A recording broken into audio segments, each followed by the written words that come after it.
আমেরিকায় ডিমের দাম বেড়ে গেছে। তো আমরা এটা অনেক নিউজই দেখতেছিলাম, বিশেষ করে যারা নিউ ইয়র্কে থাকে সেই বাঙালি ভাইরা আমাদের দেখাচ্ছিল যে আমেরিকায় ডিমের দাম বেড়ে গেছে।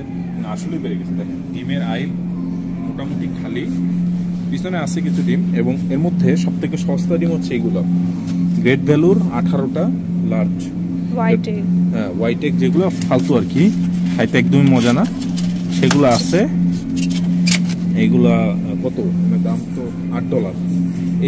এই ডিমের দাম নাকি $8, চিন্তা করা যায়। তারপর হচ্ছে ফ্রি রেঞ্জ যেটা ব্রাউন এগ, এটা আগে হয়তো $3 দিয়ে কিনতাম খুব বেশি হলে, হ্যাঁ $2.5 থেকে $3 ছিল 12টা এগ।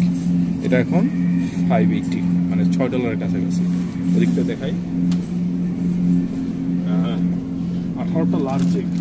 এই ডিমের দাম আগে ছিল $3.5, ঠিক আছে। অর্গানিক, আচ্ছা এটা তো অর্গানিক হলে দাম একটু বেশি ছিল, এটা হতো $4.5 থেকে $5 ছিল, এর বেশি ছিল না। 18টা লার্জ অর্গানিক মার্কেট সাইডের এই এগুলোর দাম হচ্ছে এখন হচ্ছে $9.13। ক্রেজি, ডিমের দাম অনেক বেড়ে গেছে। এবং এখানে আরও যেই সব ডিমগুলো আছে সবগুলোর দাম বেড়ে গেছে। কারণ দাম যেহেতু বেড়ে গেছে, চাহিদা কমে, এক হচ্ছে চাহিদা কমে, আর দুই হলো কি হয়, মানে মানুষজন আর কি আগে যেই বাজেটে কিন্তু সেটা পরেরটা মানে ডাউনগ্রেড করে, আমি হয়তো ডাউনগ্রেড করে অন্য ইয়ে কিনবো যেটা আসলে সস্তায়। আরেকটা জিনিস দেখায়, এই হচ্ছে 60 এগের কার্টুন, হ্যাঁ। তো 60 এগের কার্টুনগুলো আমি যখন ফার্স্টে আমেরিকা আসছি তখন কত দিয়ে কিনছি জানেন? আর এখন কত? এখন হচ্ছে 60 এগ $27, রাইট? তো একটা এগের দাম হচ্ছে 45 সেন্ট, বাংলাদেশি টাকায় 60 টাকার মতো, 50-60 টাকার মতো পড়বে। আমি যখন আমেরিকা আসছি তখন এই পুরো কার্টুনটা কিনছি $2 দিয়ে, 2018 সালে, আর আজকে 2025 সাল।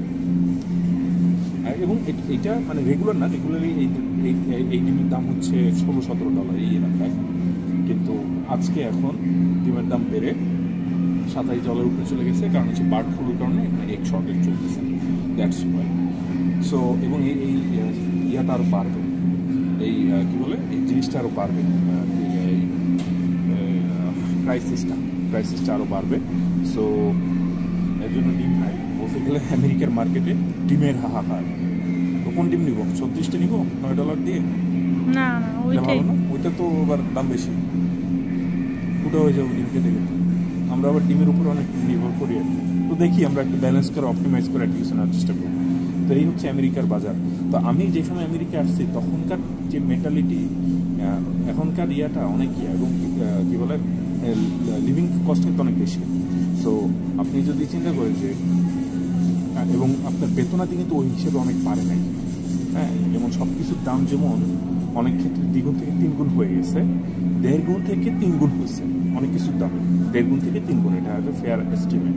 সেই হিসেবে আপনি যদি গ্র্যাজুয়েট স্টুডেন্ট হিসাবে আসেন সেভাবেও বেতন বাড়ে নাই। আপনি যদি এখানে চাকরি করেন সেক্ষেত্রেও আপনার যেই স্যালারি 5 বছর 7 বছর আগে আপনি 60,000 পেতেন, সেই স্যালারি সেইখানে আপনি এখন 120K পাবেন, হ্যাঁ। সো স্যালারি ওই হিসাবে বাড়িয়ে নেই, স্যালারি খুব বেশি হলে আগে যেটা 60K ছিল এখন সেটা হয়তো 70-75K, কিন্তু আপনার লিভিং এক্সপেন্স মানে আকাশের সীমানায় চলে যাচ্ছে।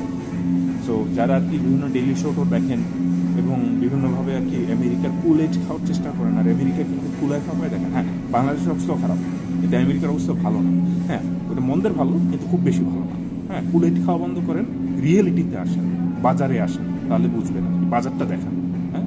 ডেইলি শো না করে বাজার দেখান, বাজারের শো করেন।